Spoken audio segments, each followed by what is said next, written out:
Hello বন্ধুরা, আজকে আমি সিমের বিচি এবং সিম সহ একসঙ্গে চিংড়ি মাছ দিয়ে একটি রেসিপি করলাম। দেখো তোমরা বন্ধুরা, টমেটো দিয়ে খুবই সুস্বাদু দারুণ খেতে হয়েছে এবং কালারটাও খুব সুন্দর হয়েছে। বন্ধুরা দেখো তোমরা, এভাবে তোমরা সিমের বিচি, একটা বেগুন, এগুলো কেটে একটা ছোটো একটা আলু কেটে সুন্দরভাবে রান্না করতে পারো। খুবই মজা হয়ে থাকে এই রেসিপি।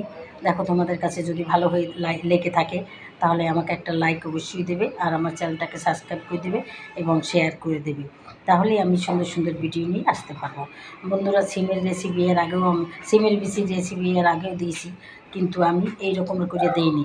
আজকে আমি সিম সহ সিমের বিচি আলু মিলিয়ে চিংড়ি মাছ দিয়ে রান্না করছি, তাই আবার নতুন করে দিলাম। যাই হোক বন্ধুরা, তাহলে আজকের মতো রাখি। আসসালামু আলাইকুম, খোদা হাফেজ।